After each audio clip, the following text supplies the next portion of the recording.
de convocar o ecossistema, não é?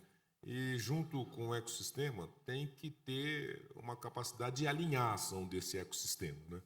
E uma ação relevante que nós conseguimos implementar e que está se expandindo com muita velocidade é essa cláusula contratual antirracista, né? Nós temos dito, olha, se não pode transgredir o meio ambiente, se não pode ter trabalho degradante, se não pode ter trabalho análogo à escravidão, não pode ter racismo na relação minha com o meu fornecedor. E esse fornecedor, então, precisa saber que isso agora é alguma coisa que não é admissível e, por conta disso, ele precisa fazer a lição de casa direitinho e ajudar a fazer essa mudança. E é um instrumento que talvez, se esse ambiente corporativo pudesse internalizá-lo de uma forma, né, horizontal, poderia ser uma ferramenta e uma ação que contribuiria bastante.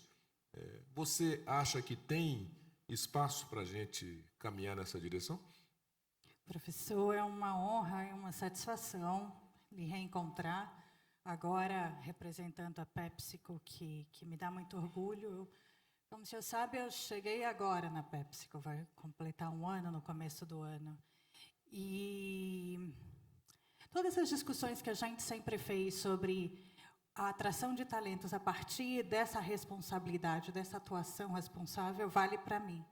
Né? Eu passei a minha vida, 27 anos de carreira, trabalhando no governo, nas Nações Unidas, em ONGs, em um ativismo corporativo, promovendo direitos humanos e uma forte integração da sustentabilidade com a prática, ultimamente, nos últimos 7 anos de negócio. E esse tem sido o carro-chefe da atuação da PepsiCo. Quando a gente pensa que a PepsiCo já teve CEO Mulher Global, a Indra, por quase 12 anos, uma grande liderança que transformou a cultura da organização, mas que principalmente colocou a agenda de equidade, primeiro de gênero, depois racial, confesso, dentro da prioridade da agenda corporativa. Isso não só transforma a organização, mas também transforma o pensamento das equipes. Uma satisfação de seguir, Cleiton. Tive agora com a Tassiana, com o Saceron, no Global Citizen, lá no G Social, no G20. E o que a gente vinha discutindo? A gente vem discutindo sobre esse aprendizado que foi o ciclo interno de avanços pela promoção de diversidade, num primeiro nível, e de avanços na inclusão no segundo nível, que fez com que a PepsiCo no Brasil chegasse hoje a 29% de pessoas pretas e pardas na liderança, 49,3%, dados de agosto, porque a Maria Tereza ali não me deixou trazer os dados atualizados que ela quer lançar. Depois aí no mercado, que ela é da comunicação, sabe como é que é, né? De mulheres em posição de liderança, o board do Alex Carreteiro, que lidera a PepsiCo no Brasil, já de metade de mulheres na composição do board, ou da minha chefe, que é a CEO Latam, Paula Santilli, que é a CEO que lidera um negócio de 19 bilhões de dólares na América Latina, de uma liderança de 80 mil pessoas, que tem 65% de mulheres na liderança. Então, quando você aprende a fazer isso dentro de casa, a tua responsabilidade é levar isso para a tua cadeia de valor. Mas aí você traz outros desafios. A PepsiCo é a segunda maior empresa agroindustrial do mundo. Junto com isso, traz uma responsabilidade sobre os 3 grandes pontos, que são os pontos que o presidente Lula colocou como prioritários para o G20, aqui no Brasil. O de inclusão social. Não existe uma maneira de você estar presente nos lares brasileiros ou nos lares da América Latina sem ter essa representatividade dentro, mas também sem incorporar essa população num modelo de prosperidade compartilhada que faça sentido para o crescimento da região, da empresa, do negócio, né? Mas esse não é o único desafio que nós temos. Nós temos um desafio, nós temos um atraso social histórico, nós temos muitas desigualdades. Essa desigualdade, como falava o meu colega, ela tem cor, ela tem endereço, Mas a gente tem uma outra urgência que se sobrepõe, que não é nova, né? Que é a urgência climática. E aí, quando a gente pensa no papel dessa cadeia de valor, de uma empresa do nosso tamanho, ela tem um papel transformador gigantesco. Se a gente pensar na capacidade de redirecionar riquezas pela incorporação de empresas da sociobiodiversidade, e aqui trazendo comunidades tradicionais como as comunidades quilombolas, que estão efetivamente marginalizadas, as comunidades indígenas, que são 0,8% da população brasileira, mas que também estão no enfrentamento dessas desigualdades, que a gente está conversando aqui na promoção de equidade racial, de empresas que tenham como um quadro societário a representação racial, mas que, mais do que isso, que tenham na sua liderança, nos seus proprietários, no seu sócio, essa representação. A gente sabe que a incorporação desse perfil de negócio dentro da cadeia de valor de uma empresa gigante que tem escalas desproporcionais é complexa e ela merece atenção, porque você não vai fazer a contratação desses fornecedores com uma negociação de pagamento de 120 dias. Você vai fazer essa incorporação por outros modelos de parceria, como a gente tem aqui no Brasil, com os nossos produtores de cocos, como a gente tem na Colômbia, com os nossos produtores de banana. Isso é uma parceria, é uma aliança. E tudo isso está, obviamente, dentro de uma política de fornecimento responsável, que tem esse como um dos elementos agregadores, mas tem outros tantos elementos agregadores, como a incorporação de práticas regenerativas, e eu chamo de prática porque chamar de agricultura regenerativa é uma irresponsabilidade. A gente vai incorporando práticas de regeneração à medida que a gente vai fazendo uma transição no modelo de produção. E essa é uma dimensão que responde à constituição, à composição de resiliência climática, porque aqui a gente vai tratar de temas como água, estresse hídrico. O México, por exemplo, é um país com grandes desafios. O Brasil não deveria ter esses desafios, mas o tem. A gente está falando sobre proteção de biodiversidade, a gente está falando sobre uma cadeia livre de desmatamento, e tudo isso compondo e evitando o que o meu colega falava sobre eventos extremos que aumentaram frequência e intensidade e que, obviamente, estão afetando populações vulneráveis que estão na margem da sociedade, sejam em favelas, sejam próximas a encostas, sejam em regiões que estarão sujeitas à elevação do nível do mar, seja pela mudança dos ciclos hídricos. Então, o senhor tem absoluta razão, professor. É a cadeia de valor que vai fazer uma transformação significativa social. Muito bem, muito bem. Por isso que nós temos essa convicção de que trazer o ecossistema é uma ação importante e indispensável para sermos bem-sucedidos. O Fábio Leite, nosso querido presidente da Dupont.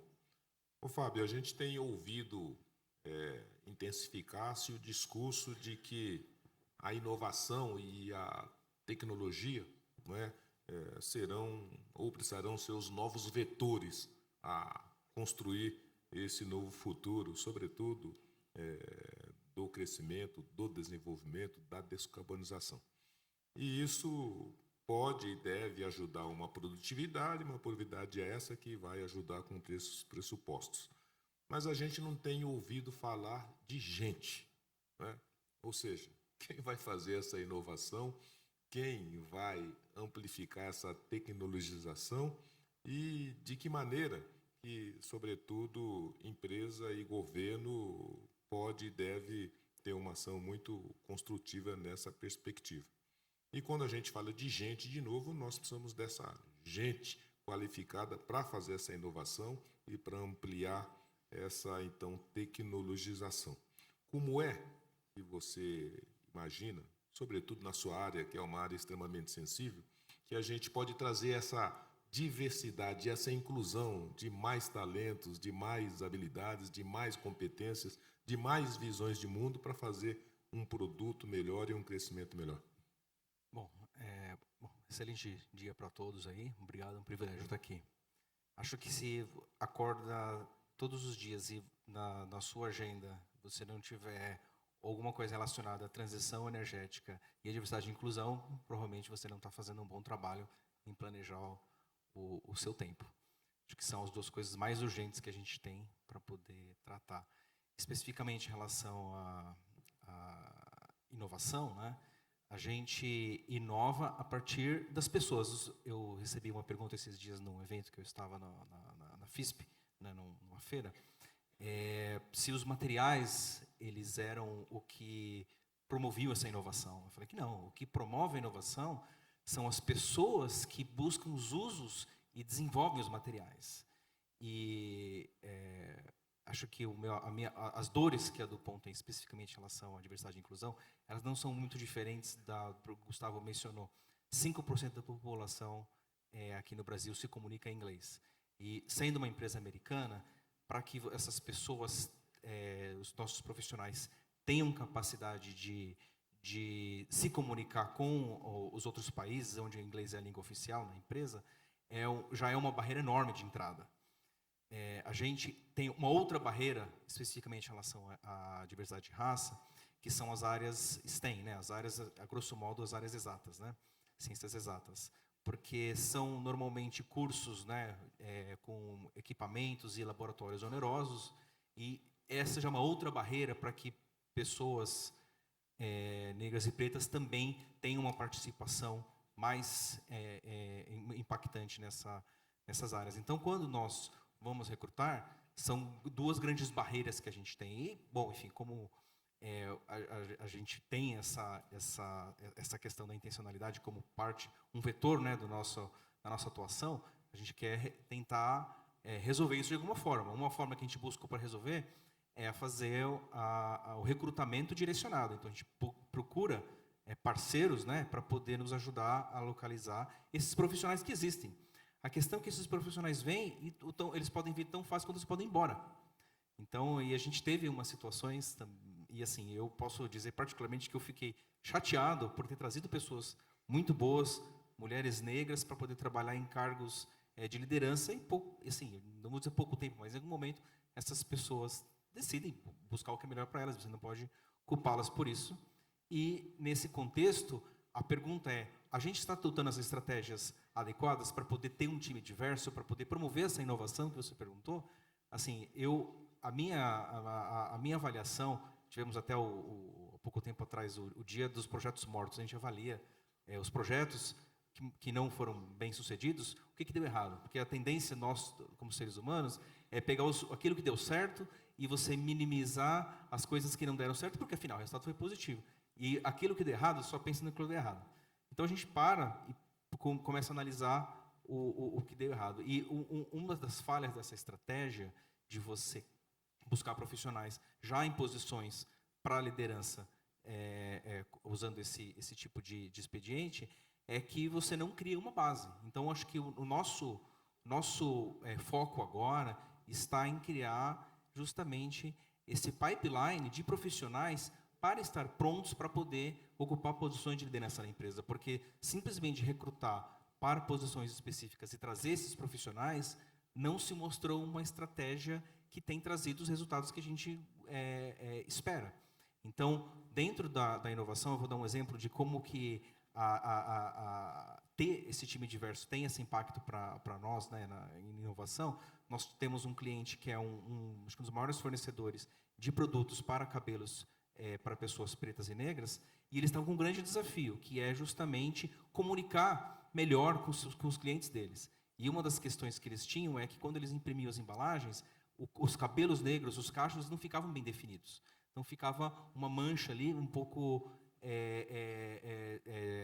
não muito nítida, e não revelava a beleza do desenho dos cachos. Então nós trabalhamos com esse cliente para desenvolver uma tecnologia de impressão na escala que eles precisavam, para justamente, na hora que colocar a foto da mulher negra na capa, na embalagem de shampoo, as pessoas poderem identificar, poxa, é isso que eu quero. É isso que eu quero. Ou seja, agora, essa ideia, ela veio de da diversidade que a gente tem dentro dos times. Agora, a pergunta que eu faço é como que a gente consegue acelerar isso? Porque trazendo simplesmente profissionais sêniores do mercado, esses processos chegam e saem. Agora, o pipeline, eu acho que é aí que a gente consegue trabalhar a questão aqui da mesma forma que a transição climática não tem uma linha de condão que vai fazer fechar os poços de petróleo e começar a ter painel solar e usina eólica, né, de uma hora para outra. Inclusão e diversidade é a mesma coisa. São esforços que você tem que fazer todos os dias para poder ter um resultado que seja perene. De fato. São construções importantes e são preocupações relevantes, né? Porque o esforço, parte do nosso esforço está se perdendo por uma dimensão que a gente não tem controle, né? A manutenção do profissional qualificado dentro da empresa, né, tem que conversar com a evasão que se dá com uma intenção muito direta. Aliás, nós estamos aí num momento de pleno emprego e ainda assim a gente não consegue manter os profissionais dentro das empresas. Agora, o Alfredo Copper, do ICL Group. Alfredo, nós estamos tendo que preparar, então, esses novos recursos humanos para essas necessidades que estão colocadas, sobretudo da inovação, da tecnologia. E se antes já era quase que uma obrigatoriedade, agora se coloca como uma inexorabilidade. A empresa precisa estar junto com o ambiente acadêmico construindo essa nova tecnologia e, da mesma maneira, formatando e estruturando essas inovações para que, ao final, possa estar pronta para fazer as competições que esse novo normal vai exigir, né? Também as janelas de oportunidades que estão postas para a gente é uma janela de oportunidades, mas que nós não estamos sozinhos, né? Tem competidores no mundo inteiro. Que papel que a empresa pode encaminhar no sentido de quebrar esse paradigma, trazer o ambiente acadêmico e juntos, então, fortalecer essa tecnologia, essa inovação que será imprescindível para o futuro? Bom, primeiramente, boa tarde. Muito obrigado, José Vicente e Rafael, pelo convite. Prazer estar aqui. Vou falar um minutinho para explicar um pouco o que é a ICL. Ela é uma empresa centenária. Aqui no Brasil, a gente atua basicamente na agricultura. Somos uma empresa de nutrição de plantas, em especialidades para a nutrição de plantas. E a diversidade e inclusão para nós ela tem sido um desafio interessante, porque essa empresa, há 4 anos atrás, ela era em torno de 150, 200 pessoas. Hoje nós somos 2.000 pessoas. Então, ela incorporou 3 empresas, uma empresa de dono, uma empresa de fundo, outra empresa de dono. Então, trabalhar o processo de integração, né? Você criando um ambiente de aprendizado, sinalizando oportunidades, sendo justo em todos os aspectos inerentes a um processo de integração, para nós foi um grande aprendizado.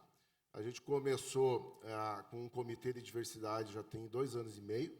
Começamos também atuando primeiramente com foco em gênero.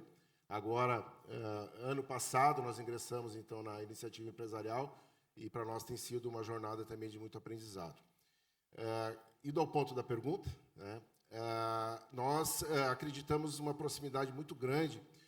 Nosso papel é desenvolver tecnologia para os agricultores melhorarem a qualidade e a produtividade de todas as suas atividades. O Brasil, acho que todo mundo já ouviu falar, mas eu não vou perder a oportunidade de apresentar um pouco mais para o pessoal da Paulista o que é o agronegócio. Nós somos o principal produtor e exportador de soja, milho, café, açúcar. Hoje, nós temos o Brasil tem uma das melhores matrizes energéticas, em torno de 55% da matriz energética do Brasil é verde. A gente tem o etanol, que é um componente importante. Estamos investindo muito em biodiesel. Então, hoje, a gente produz etanol de cana, de milho, biodiesel de soja, e isso tem possibilitado um crescimento maior da industrialização no interior. E nós estamos aí, com relação à mudança climática, impacto na questão de carbono, a gente evita de trazer a soja para o centro urbano para ser convertida em proteína e depois retornar para as regiões. A gente já está fazendo isso localmente. E isso tem sido possível porque o agronegócio ele tem estado muito próximo da academia. Nós, na ICL, a gente tem um programa de relacionamento muito grande com todas as academias, em que, em função da nossa presença lá no campo, entendendo a necessidade, temos projetos, inclusive, com a PepsiCo de originação, por exemplo, de batata, né, de qualidade, que vocês demandam, né, eles querem um padrão, né, então produzir com padrão uma coisa que vem da agricultura não é fácil. Então, para isso, você precisa ter muita ciência, muito acompanhamento. Então, essa nossa presença no campo, ela nos ajuda a identificar muito quais são as dores dos agricultores. Né? Onde é que ele está perdendo por produtividade, em qualidade? Por que, no final, aquele café não deu a pontuação necessária para ele poder capturar mais valor? Né? Então, isso nos ajuda a criar um fórum que nós temos anual, que a gente chama de Nutri Experts, e nós trazemos em torno de 250 acadêmicos, consultores, e nós discutimos os temas inerentes às próximas tecnologias. E aí, quando você vai para a questão de formação de pessoas, né, o Brasil também está avançando muito na questão da agricultura com produtos biológicos, que são soluções que estão na natureza e que nós estamos, com isso, diminuindo o uso de insumos que talvez sejam mais nocivos, apesar de todo um desenvolvimento nos últimos anos de produtos cada vez mais eco-friendly, vamos dizer. Então, só nesse segmento de produtos biológicos, a gente sabe que em 5 anos nós vamos precisar de 8 mil profissionais especializados. Eu estou falando de engenheiros agrônomos.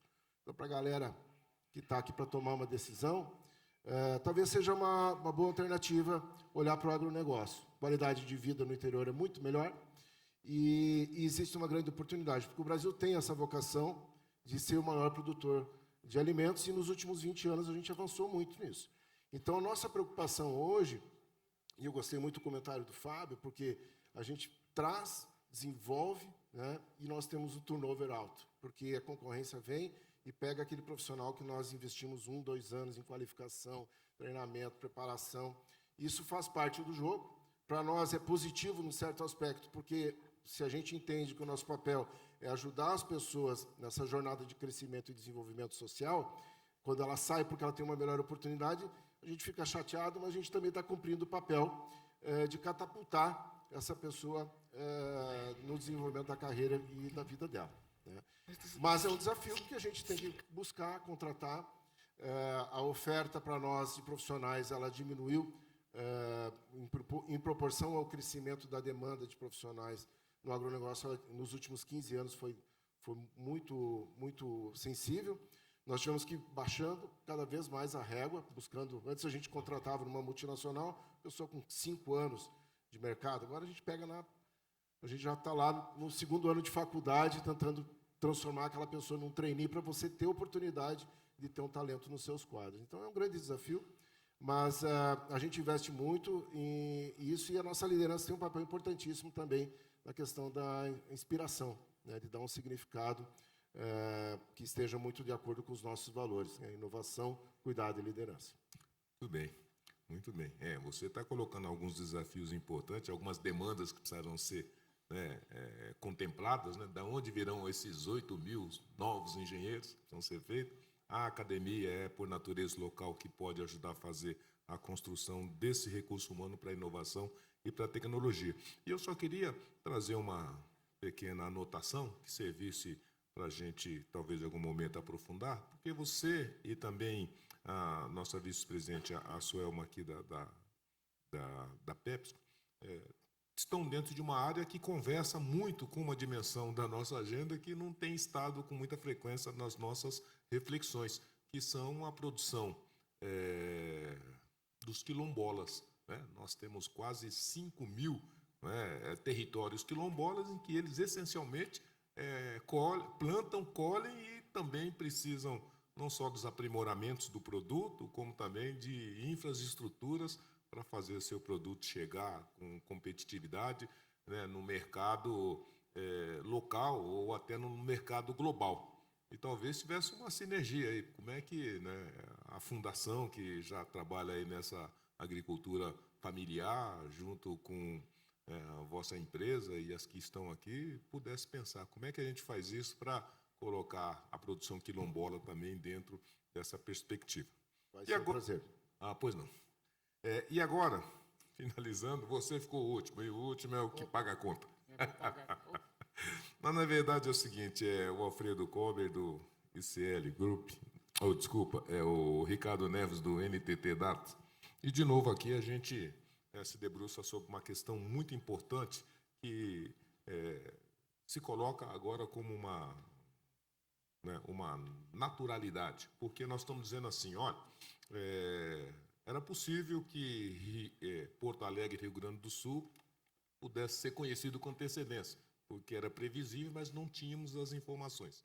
Mas era quase que exigível que depois de Porto Alegre nós estivéssemos prontos para todo o resto que pudesse acontecer. E, de novo, parece que as informações não têm sido suficientes para entregar, né, um material adequado que permita ou a construção da política pública ou a construção da política corporativa e empresarial e, sobretudo, a preparação dos indivíduos dos territórios, né?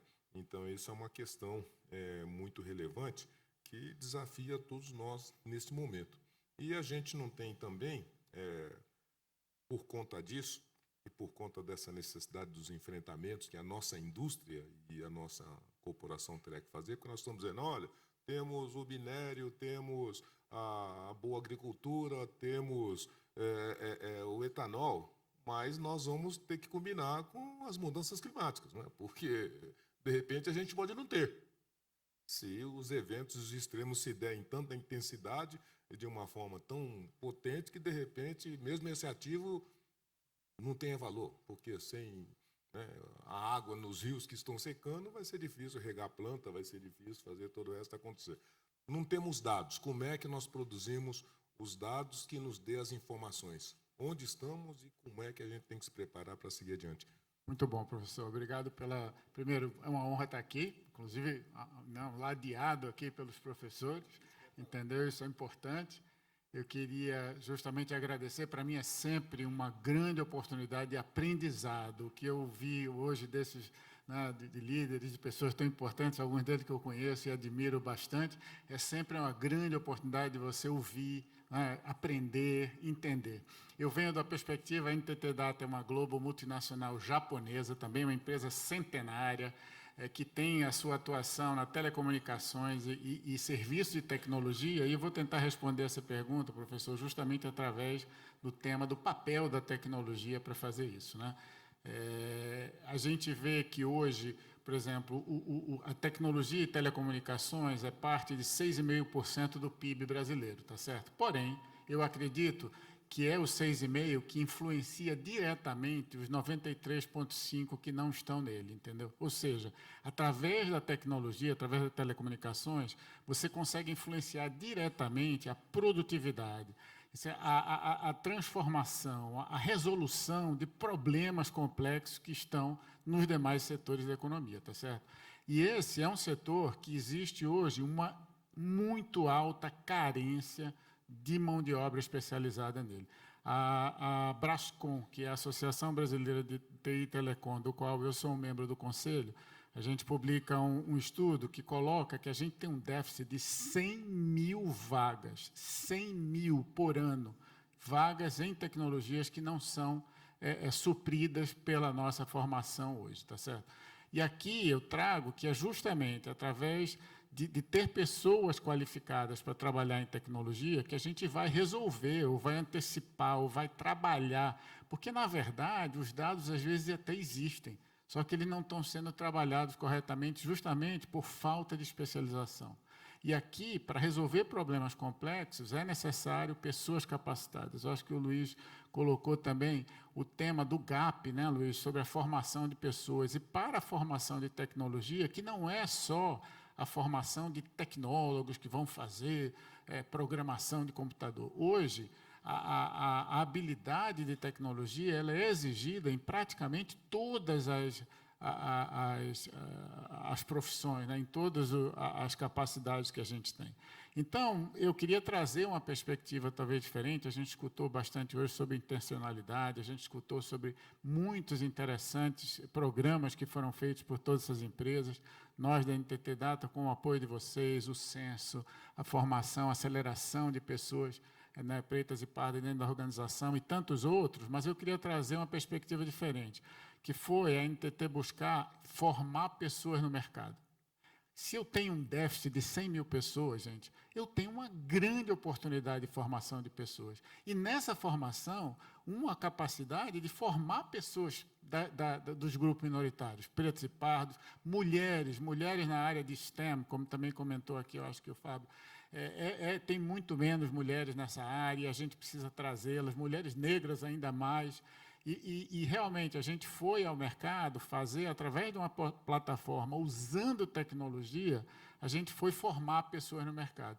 Nesses últimos 4 anos, professor, graças a Deus, a gente colocou disponível no mercado 80 mil bolsas de estudo em vários cursos de dados, de programação, de tecnologias específicas, para tentar formar essas pessoas. Uma parte significativa disso foi focado em grupos minoritários. Nós tivemos cursos desses formando negros, indígenas, pardos, sabe? Mulheres, LGBTQI+, pessoas com deficiência. E para a gente foi muito importante que, apesar de a gente ter colocado 80 mil, 4 mil pessoas se formaram, tiveram uma formação direta.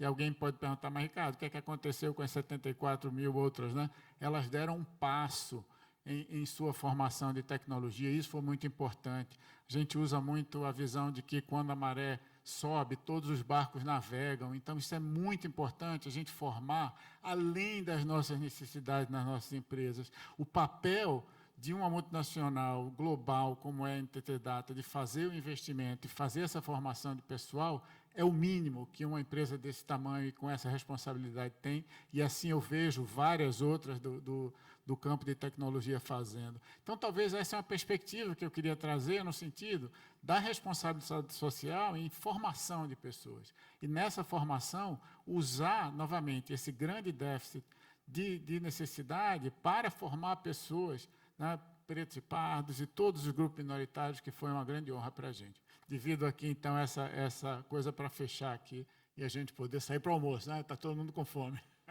Muito bem. Então, com essas palavras, eu quero novamente agradecer a colaboração de cada um de vocês, dos que estiveram antes, dos que estarão ao longo dessa tarde e também ao longo de todo o dia, e trazer, talvez, eu gosto muito de bater nessa tecla, né? Um dia, nós tínhamos uma posição de contrariedade intensa contra a Universidade de São Paulo, porque ela só tinha 1% de negros no seu cargo, né, no seu posto de professores, seu corpo no corpo de alunos, no corpo discente. E, por conta disso, reunimos a nossa rapaziada e criamos uma alternativa. Foi a Universidade Zumbi dos Palmares, que hoje completa 20 anos. E, curiosamente, depois, com a Universidade Zumbi dos Palmares, aquela USP de 25 anos atrás, que só tinha 1% de negros, hoje tem 40%. Mudou, né? Da mesma maneira, e eu estava dizendo para vocês, nós começamos com o Bradesco. O Bradesco foi o primeiro parceiro que se juntou na construção de estágios para jovens negros em 2004, e ele dizia mais ou menos isso. Olha, mas eu vou formar, mas talvez eu não precise contratar esses meninos, não queira contratar, não tem interesse em contratar, e aí, o que eu faço? Não se preocupe, Bradesco, forme esses caras, não é? E depois eles, com a formação e preparados, eles vão encontrar o seu lugar. Hoje o Bradesco tem 500 jovens negros da Zumbi dos Palmares efetivados e formou mais de 2.000. Então, só um case para quem quer fazer com intencionalidade, consegue construir, isso mudou esse espaço. O terceiro importante acontecimento é isso, e é o que nós estamos fazendo. Era impensável sentar presidentes de empresas para falar de negro, de negritude, de racismo, de discriminação, de inclusão e de mudança dessa agenda. E hoje nós somos o maior case do mundo, não é? Então, nós temos uma capacidade extraordinária de deixar um legado fantástico para o nosso país. E, por fim, o dia de 20 de novembro. É muito sério o que nós estamos dizendo. Nós estamos dizendo que nós ajudamos a fazer uma revolução social, porque nós estamos dizendo que uma personalidade, síntese, que até ontem era o marginal social, nós resgatamos como um herói de todos os brasileiros. Então, essas três coisas juntas denotam que a gente pode fazer a mudança que nós quisermos. É só nós continuarmos com a intencionalidade, com a disposição, com a vontade e com o compromisso da nossa geração. Nós não podemos entregar o país que nós recebemos para aqueles que virão depois. Então, por conta disso, eu quero agradecer de novo a presença de cada um de vocês, agradecer a todos vocês que prestigiam. Espera aí, que senão o pessoal vai embora. Não, o presidente aqui ainda não falou de almoço. Você já está dando tchau? Não, eu quero agradecer a eles, né, porque a participação foi fantástica. E agora, então, feitas as minhas considerações, devolver a palavra para o professor Não, eu já quero pedir Rafael. até só para adiantar, que de fato está todo mundo com fome. Não, você não trouxe, você podia trazer aquele bolo de rolo que você gosta, né? Para o pessoal aqui de brinde. Pedir para vocês, pessoal aqui, nosso parceiro já virem subindo, porque a gente vai fazer aqui a foto de encerramento, mas na sequência, nos próximos 15 minutos, a gente separou esse tempo para fazer o lançamento do Código de Melhores Práticas da Diversidade Racial. Então, esse é um trabalho que a gente vem construindo há 2 anos na iniciativa, que sintetiza tudo que foi falado aqui nessa manhã. Em que sentido? Práticas são importantes, inspiram e dão até um insight. Mas aonde está essa estruturação? Se eu tenho melhores práticas de governança, cadê as melhores práticas da promoção da diversidade racial? Como é que eu defino meta? Como é que faz isso no mundo e no Brasil? E mais, para as grandes empresas é uma fonte de consulta, mas para as médias é um manual de implementação de estratégia e políticas. Então, agora sim, nós vamos tirar a foto e, na sequência, a gente vai fazer aqui o lançamento, apresentar a base para vocês. Em uns 10 minutos aí a gente vai para o almoço. Então, segura aí mais um pouquinho.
Aqui, tá?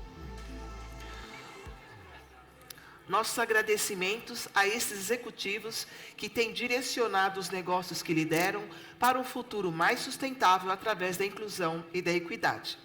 Dando sequência ao nosso evento, queremos convidar agora o senhor Rafael Oliveira, representando a Iniciativa Empresarial pela Igualdade Racial e a GO Associados, para apresentar em primeira mão a primeira edição do Código de Melhores Práticas de Diversidade Racial 2024.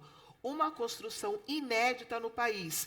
Queremos agradecer às empresas associadas da Iniciativa Empresarial pela Igualdade Racial e todas as instituições e pessoas que colaboraram por mais de 2 anos para que esse projeto se tornasse hoje uma realidade. O palco é seu.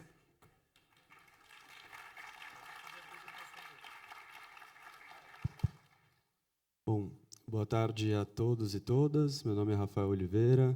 Eu sou gerente de projetos na GO Associados e a gente tem aí desde 2020. A gente tem desde 2020 aí o prazer, privilégio de trabalhar junto da Iniciativa Empresarial em uma série de projetos, incluindo o Código de Melhores Práticas de Diversidade, Equidade e Inclusão Racial.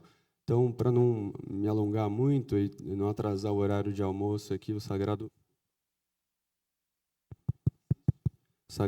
horário de almoço aqui, a gente vai, na verdade, só...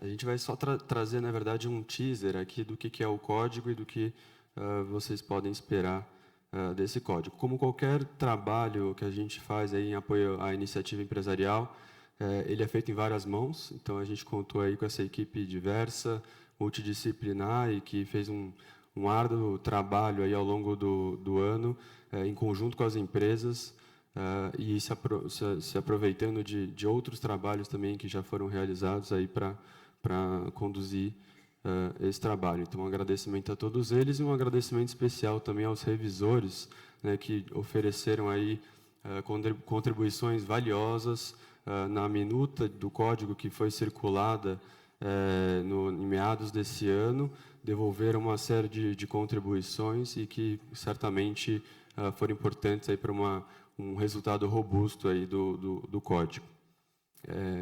Acho que antes de falar do código, na verdade, quem vai trazer um pouco do conteúdo do código é a Natália Augusto, que está aqui comigo. A gente gostaria de destacar aqui a fonte de inspiração para esse trabalho, que é o Código de Melhores Práticas de Governança do IBGC, que traz aí uma série de boas práticas, né, e procura mostrar aí diretrizes para as empresas. Essa foi a 6ª edição lançada em 2023, em agosto de 2023, que serviu como base e referência para o nosso trabalho.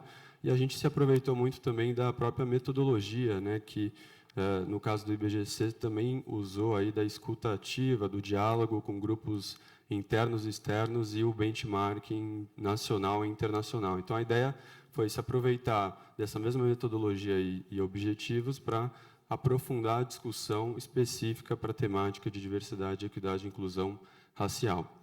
Então, esse é o código, ele já está disponível no site da iniciativa, convido a todos e todas para lerem, e realmente a ideia é que ele seja um material de consulta prático para as empresas nessa temática de diversidade, equidade e inclusão racial. E aqui a gente traz os grandes 3 objetivos desse trabalho. O primeiro deles é realmente consolidar o que existe por aí de políticas corporativas num só material, que vai ser aprimorado ao longo do tempo. Depois, a ideia é que seja aderente à realidade, né, ao cenário atual do mercado de trabalho brasileiro e às normas e princípios nacionais e internacionais. Então, houve aí um trabalho de levantamento dessas normas, princípios, para que o código fique totalmente aderente aí à legislação. E, finalmente, um material que seja capaz de passar por todas as etapas, né, da implementação, do diagnóstico até o monitoramento das políticas corporativas voltadas a essa temática. Então, só para dar muito rapidamente, passar pelo sumário, então a gente começa com essa seção de princípios, normas, diretrizes nacionais e internacionais, um pouco para contextualizar a discussão. Depois a gente quebrou, depois de muita discussão com as empresas, se aproveitando das experiências que a gente já vem desenvolvendo junto à iniciativa, em 7 temas. Então, todas essas políticas elas estão, digamos, quebradas aí nesses 7 temas, que é o de diagnóstico, conscientização e sensibilização, recrutamento, seleção e retenção, treinamento e capacitação, ascensão, governança e relação com a cadeia de valor. Então, esses 7 temas, para cada tema tem aí uma série de políticas que são recomendadas e a gente monta uma matriz de responsabilidade, indicando quem que é o público-alvo daquela política específica, exemplos de metas, indicadores, frequência recomendada, etc. E, finalmente, uma seção, que é a seção 4, de recomendações de estruturação aí de um processo de monitoramento e fiscalização dessas políticas. Eu vou passar a bola aqui para a Natália, que vai passar um pouco dando alguns exemplos do que a gente vai encontrar nesse código. Olá, boa tarde. Vou tentar ser breve. Primeiro, agradecer por estar aqui, né, uma mulher negra aqui no palco. Espero, né, que possam vir mais. E aí eu vou falar um pouco, né, desse trabalho que eu me sinto muito orgulhosa aqui, com toda a equipe, de apresentar para os senhores e para as senhoras aqui, que pode ser utilizado na empresa e que também eu acho que faz um pouco parte de toda a discussão dos presidentes das empresas, né? Muitas das políticas que eles falam que estão implementando estão aqui, e eu acho que algumas soluções que eles buscaram para algumas questões também estão no código. Então, eu convido todas as empresas aqui presentes a verem, lerem e, quem sabe, aí conseguir implementar na empresa de vocês. Primeiro, né, a gente não quis trazer apenas as políticas, as metas, os indicadores. Então, a gente trouxe todo o arcabouço, tanto internacional como nacional. Além disso, como o Rafael falou anteriormente, a gente também trouxe um pouco de todas as experiências que a iniciativa e outros projetos, né, têm tido aí junto com as empresas brasileiras aqui. Então, a gente se usou, por exemplo, de documentos da ONU, da Organização Internacional do Trabalho, da Unesco, do FMI, do Banco Mundial, para nortear esse documento. Além disso, a gente também trouxe diretrizes nacionais. A gente tem uma legislação ampla sobre o tema, então a gente se baseou na Constituição Federal, no Código Penal, em alguns planos. A gente tem o Plano APIR, a gente se baseou muito no que estava lá, nas ações, metas e objetivos que já estão sendo implementados pelo governo federal. Trouxemos também algumas experiências estaduais, que vocês poderão ver também dentro do código. Trouxemos também políticas relacionadas aos objetivos de desenvolvimento, né, sustentável. Então, acho que está um documento bem completo e convido novamente vocês a lerem. E aqui é um pouco da estrutura. Nós temos, dentro desse documento, mais de 40 políticas. Cada política está separada, né, como o Rafael falou, nesses temas, e cada política a gente coloca qual é a política, qual é a unidade responsável, a quem ela se destina, quais são os recursos, não só os financeiros, mas humanos, enfim, tempo, são vários tipos de recursos.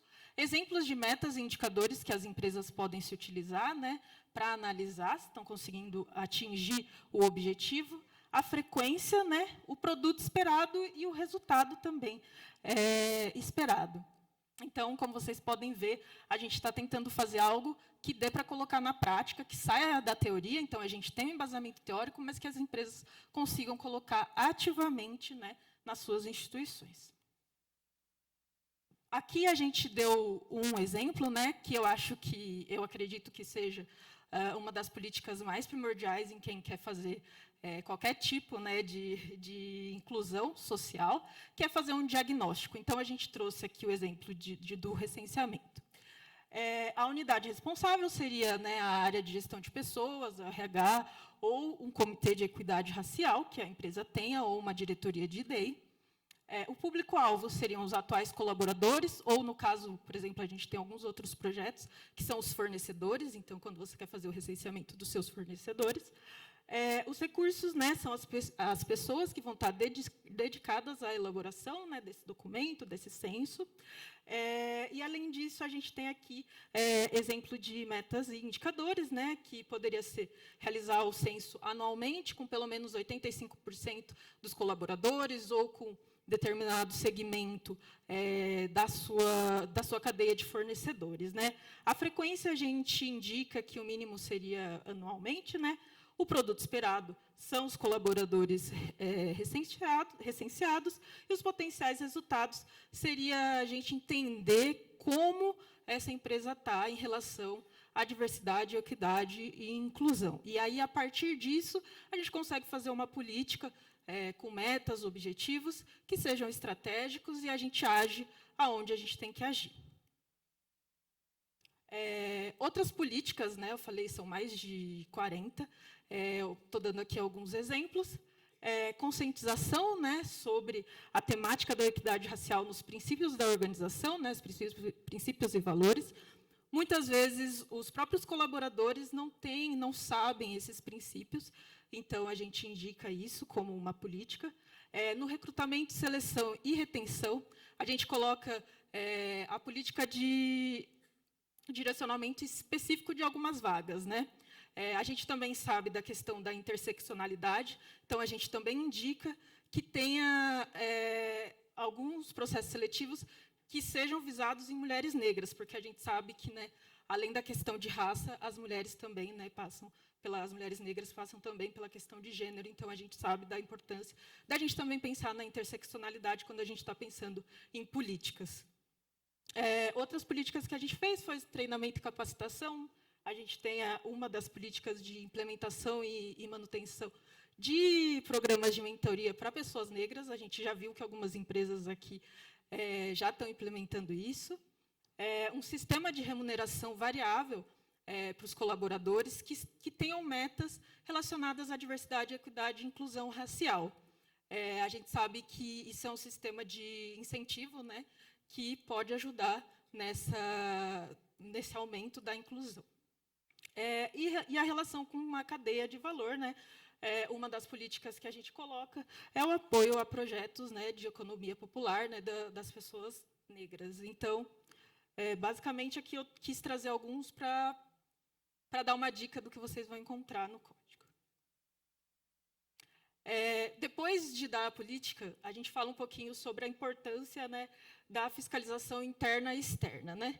E aí, aqui eu vou passar rapidamente, mas a gente fala um pouco do papel do poder público, da iniciativa privada e do terceiro setor, e da governança interna. Então, a gente acha que, além de ter as políticas, a gente precisa ter uma fiscalização do governo, mas também da própria iniciativa privada.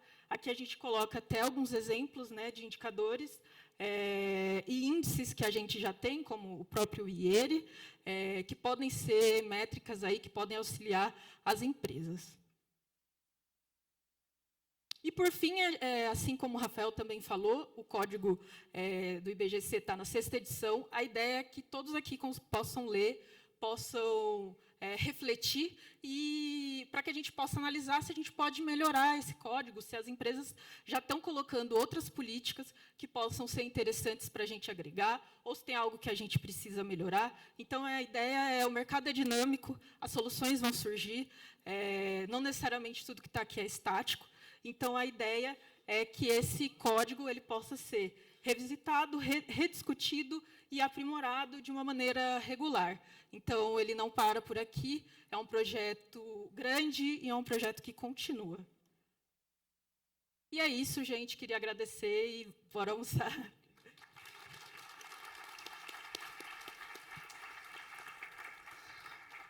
Muito obrigada. Agradecemos as participações do Rafael Oliveira e da Natália Augusto. Bom, é com grande satisfação que encerramos o bloco da manhã deste Fórum Internacional tão relevante, promovido pela Iniciativa Empresarial pela Igualdade Racial. Hoje, mergulhamos profundamente nas discussões sobre mudanças climáticas, neoindustrialização, transição energética, inclusão e diversidade. Temas que não apenas refletem o cenário atual, mas também moldarão o futuro que buscamos construir. Acreditamos firmemente que as discussões e reflexões tratadas aqui serão catalisadoras de transformações significativas. Nossa visão é clara: impulsionar-nos em direção a um mundo mais resiliente e inclusivo, onde a equidade racial não seja apenas uma aspiração, mas uma realidade tangível. Mais uma vez, agradecemos aos nossos patrocinadores, correalização da Fiesp, apresentação do Grupo Carrefour Brasil, patrocínio master da Coca-Cola e Bradesco, e aos patrocinadores BNDES, Correios, Banco do Brasil, Vivo e Ambev, e o apoio de mídia do Grupo Bandeirantes de Comunicação. Muitíssimo obrigado a todos vocês pela presença. Agora faremos uma pausa para o intervalo e retornaremos às 14 horas com a participação de todos vocês aqui, hein? Sem furo. E até às 18 horas teremos mais painéis muito bacanas para tratarmos com vocês. E pedimos a gentileza para vocês não deixarem os pertences nas cadeiras, tá bom? Então até às 14, pessoal. Bom almoço a todos.